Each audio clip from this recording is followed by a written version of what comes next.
There have been numerous women, children, men, elderly, civilians, in essence, that have been taken into the Gaza Strip by Hamas. I want to go down to Eilat, the southernmost city in Israel, where I'm joined by Joanthan Dekel-Chen, the father of Sagui Dekel-Chen, who is missing. I'm not even going to begin to ask you how your family is doing, because I can't begin to imagine the unfathomable pain and devastation all of you must be going through. But I would like you to tell us a little bit about your son and how you found out that he was missing. Well, first, thank you for having me today. Sagui's 35-year-old father of the two beautiful little girls, aged 3 and 6, and his wife is now 7 months pregnant.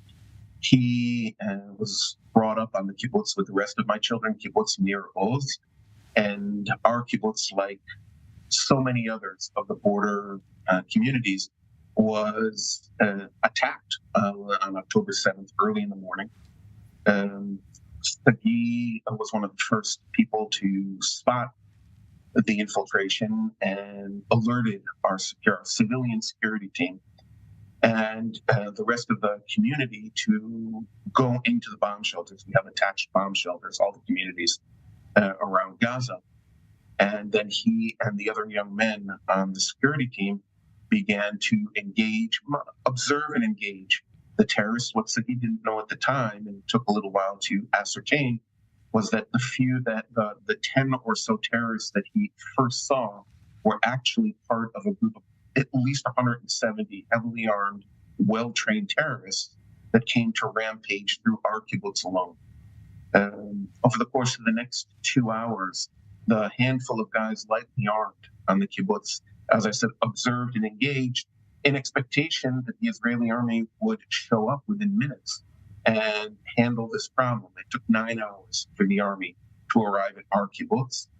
At around 8:30 in the morning, the surviving members of this security team decided that it pretty much all was lost, and they kind of all went to their individual homes to defend their families, which is what Sagui did between 8:30 and 9:30 in the morning last Saturday. He engaged in hand-to-hand combat outside the bomb shelter door with his wife and 2 little daughters behind it, engaged with Hamas terrorists in his home and slightly outside. That went on for about an hour, and then all contact was lost with Sagui, as contact was lost with all members of the security team by that time. By the time that the Israeli army, swept through the kibbutz 9 hours later, there were many, many dozens of people on the kibbutz, including Sagui, who were absolutely there at the moment of attack, who were missing. They were not amongst the murdered, but rather they were missing. Some were seen being taken hostage. Others were seen on Hamas-generated video clips, posted on Hamas social media websites. But there are many dozens who neither this nor that were identified, but we know for absolute certain that they are in Hamas custody. Has there been any visuals of Sagui that you've been able to identify of him being taken into the Gaza Strip? Do you just know in your heart of hearts that he has been taken captive? And has anyone from the government spoken to you about what's being done to A, bring your son home safe, and B, the fact that he's missing in the first place? Well, we know not just Sagui. There are dozens of missing people from my kibbutz alone. Many of their cell phones were later geo-tracked into the Gaza Strip. They didn't walk there. They didn't evaporate. Clearly, they've been taken. We don't know in what condition. Quite honestly, I don't know if my son is alive or dead, wounded or anything else. As far as contact is concerned with the government, we were notified that he is missing several days ago by an army officer came down here. Beyond that, we've had no communication. Our families had no communication with the Israeli government beyond that. I hope it's not too personal to ask, Joanthan, but US President Joe Biden is in the country at the moment. Obviously, a series of meetings, both with political and with military officials in the country, but no doubt also going to be meeting with those dual citizens of both American and Israeli nationality that have got loved ones that have been kidnapped missing or perhaps have actually died at the hands of Hamas. Does your son have dual nationality? And regardless of whether he does or doesn't, do you believe that Biden being in the region is somehow going to assist in bringing him home? Well, I was born in the United States and lived there until I was a young man, moved to Israel in 1981. So all of my kids, not just Sagui, have American citizenship. What I can say, for I don't know to what degree the intervention of an American president can influence the rate or the way in which all of the hostages, not just the Americans that have dual citizenship, but all, I'm absolutely certain north of 200 hostages in total being held by Hamas.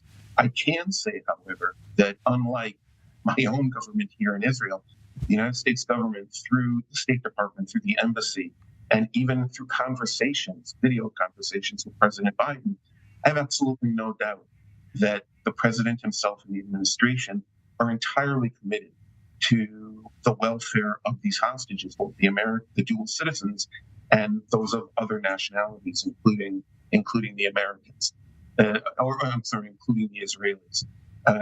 That in and of itself is a comfort, although we have not gotten any concrete information from the Americans or from the Israelis.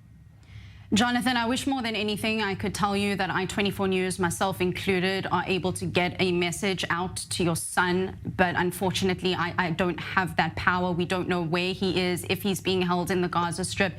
If there is by some miracle that your son is able to hear you right now, what is the one thing that you would tell him? Well, I know my son is in the Gaza Strip. That's not a question. And I wish you would stop questioning that. There are dozens of people that didn't go anywhere. They didn't go for a walk out in the fields. These missing people were taken in some condition from Hamas or by Hamas into the Gaza Strip. What I would tell my son if he could see this is that we will get you out.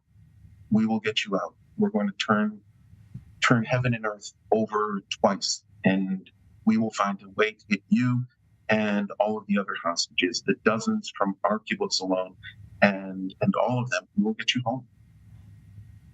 Joanthan, I just want to clarify, by no means did I mean to offend you by insinuating that your son was not in the Gaza Strip. I think what I meant to put out was we don't know necessarily where in the Gaza Strip he is being held, or whether or not he's being held by Hamas, the terror organization, underground, on top of ground, or whether it's by some of these civilians that have actually taken a lot of the hostages into their own homes.